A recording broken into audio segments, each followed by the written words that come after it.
setting goals in a way to be organized, consistent, and productive, and confident on videos online as a creative.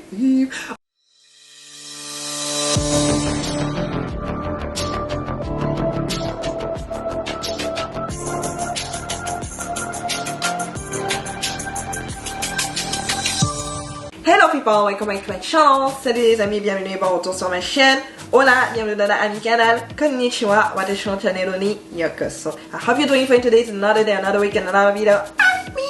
Okay, let's talk about setting goals because we're not gonna waste time here anymore than we are already doing. No, I'm kidding. Setting goals is something that makes everybody be a lot more organized, a lot more structured, and being a creative, we are a bit of everywhere. If you're multi-passionate, you know the classic issue that we all have as creative. You don't focus. You can't focus. There's a lot of things happening at the same time that you want to be doing at the same time. The problem with that is that when you get to run into overwhelm, or when you get to really run into certain challenges, you're gonna be a lot more overwhelmed because you're trying to make everything happen at the same time. And instead of trying to keep pushing, you're gonna stop doing everything all together. You're not gonna be able to find the roots of what actually makes you feel that way. Having that creative mind is both a curse and a blessing all at the same time. So I'm gonna really talk about four main tips that you can use in order for you to be more productive and in order for you to align and be consistent online as a creative. The first thing I would say is the power of focusing on one thing.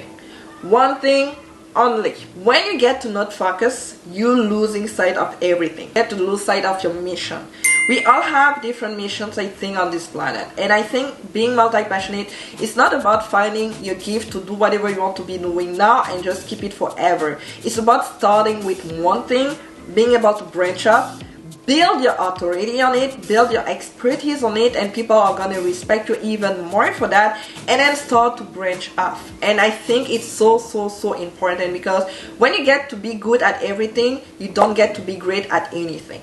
You know, and you need to be great at anything for people to actually come to you and pay for the services that you're going to have out there, or any products or anything that you want to be putting out there coming from your own soul as a form of your creative identity.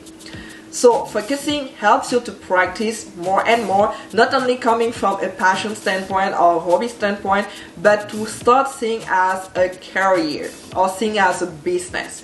And it's hard for us as creatives when you start as a hobby, whatever you were doing as, let's say, a hobby, drawing, reading, dancing. Black ice, black seats, your bump up in black star. Rednecks tell me that I got a nice car. Singing, all those skills are skills that a lot of creative maybe already use as a form of hobbies, but to see that as a business, it's where you need to have a subtle shift. And the subtle shift starts by really starting to be open and own that as you, starting to build confidence into it as something that actually can bring something more than just being happy about it.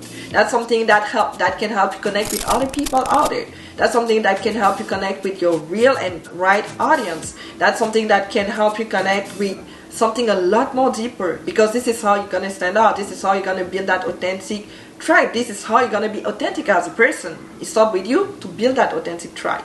Because if you're not authentic to yourself, you're gonna build and attract the wrong people for you. And then you're gonna be frustrated because those people, they're not necessarily gonna understand whatever you're doing because they're not even a part of your ideal people at the end of the day.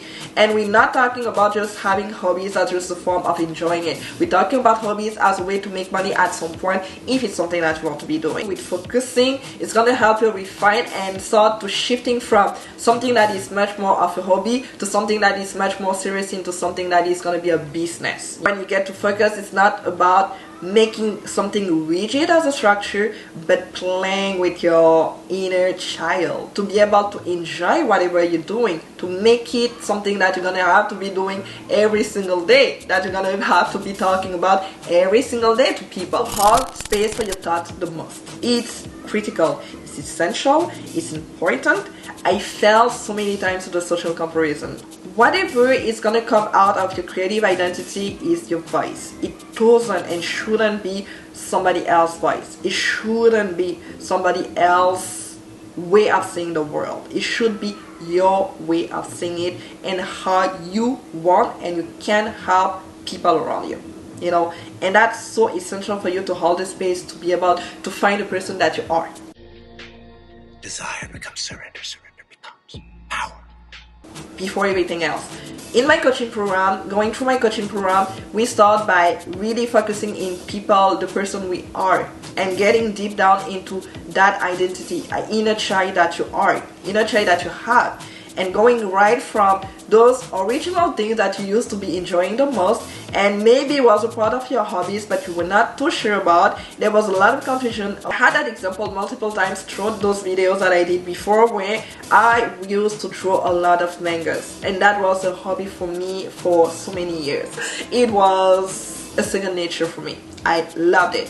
But when it came to facing my parents, because I wanted to really be serious at it, having a business out of it, they said no, because it was not a real work, it was not a real job. Oh God! Oh God! It could stay that way if it's something that you want. The moment you start having doubts, the moment you start feeling that need of using it for something more, this is why you know you're starting focusing more on that inner voice, inner child that you are. And holding space is going to help you have that clarity. When you get to have the social media detox, that's how I call it, and I work through that with my own clients, it's where you're starting having a lot more of clarity. Clarity doesn't come without any challenge, because when you've been so used to be connected all the time with what people do online, how people do, how people react, what do people say, you start forgetting, and you probably already forgot your own voice, your own opinions, your own place onto this world. So when it comes back, it comes down to asking you, what do you want? You just don't know. You don't know. And when you're starting focusing on what you want to be doing, the crises are gonna happen. I work with one client. She's had crisis so many times, not necessarily in a bad way, because I feel like people will see crisis and that overwhelmed feeling and confusion as a bad thing.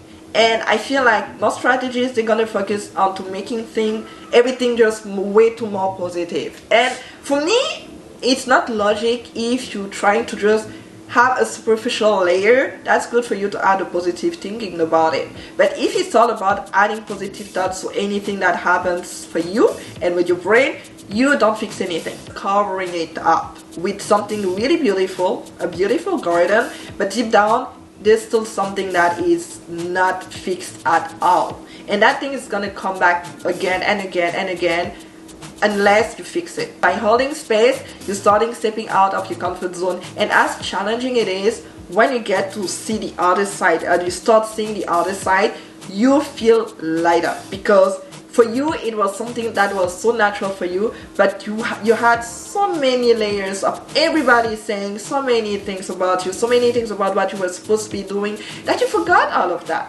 When you start to remove piece by piece, bit by bit, the voices, the comparison online, your parents, the society, the culture, all those things, you're starting to see the real you. You're starting to have the raw you. And by doing that, you're starting building more confidence, starting stepping out of the comfort zone, and you start really assessing, acknowledge the fears, confront the fears, and not run away from it.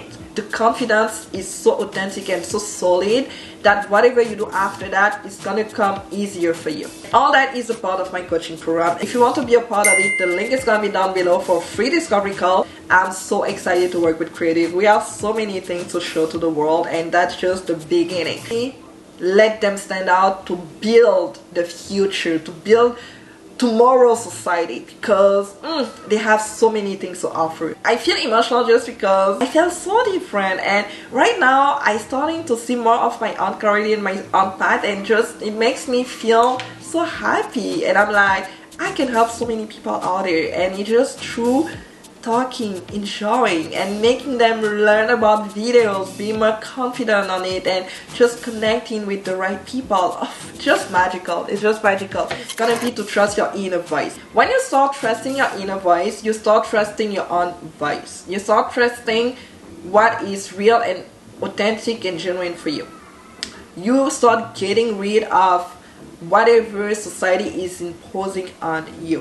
When you get to own and take responsibility into your skill, into your gift, into your mission, everything that comes to you might be challenging, but you taking it with an energy of confidence, pure confidence, because you know it's for you.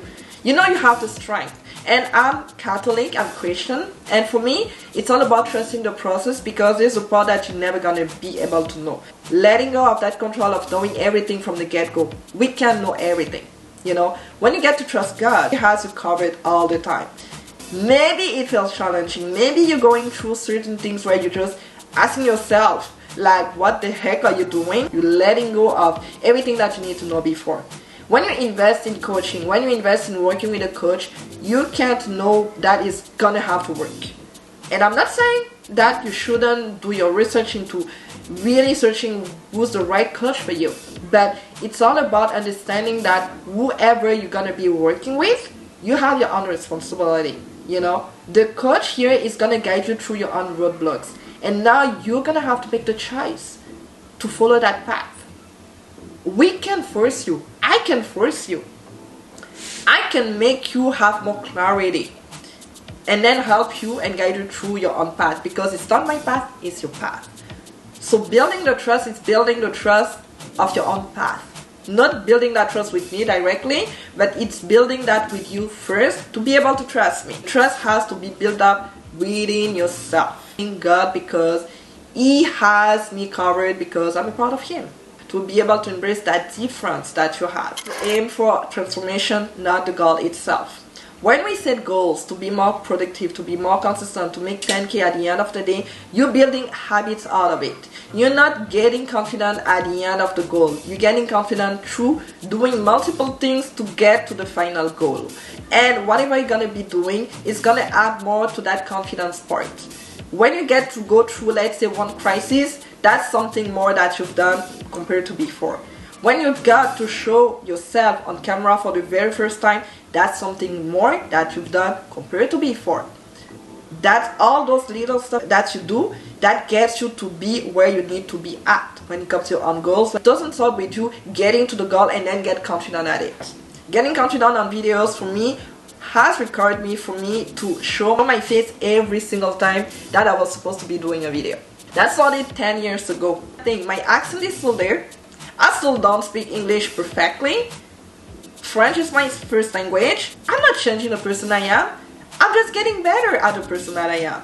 I'm just getting better and better and better. And every video that you do, every time that you show up for people, every time that you put yourself out there, is something more that you learn about yourself. So it's not about aiming for the goal itself. It's about aiming for whatever you do through the process. It's the transformation that you have through that process. And then the goal is a way to anchor yourself into something really focused, into a direction, not for the goal itself. You can be driving to go to somewhere, but there are a million ways to go to a certain direction. If you need to go, let's say, from Montreal to Ottawa, the goal is to get to Ottawa. Now, you choose the way you want to go to Ottawa. It could be with the car, it could be with the plane, it could be with everything that's available. It could be through the train, but the goal itself is not changing. The way you're getting to it is the one changing. And that's how whatever you're going to learn through that, let's say, tunnel or let's say process, is going to add more confidence, more consistency, more motivation, and all that stuff to be the person that you want to be and the person that you need to be in order to embrace your gifts. Let's aim for that transformation, never the goal itself. I hope it was helpful for you. I hope you learned something out of it. Getting deep into how you can be really consistent, confident into whatever you're doing when you set your goals as a creative person into starting a business online. If you want to know more, if you want to learn more, if you want to work with me, everything is going to be down below, because the link for free discovery call is going to be available.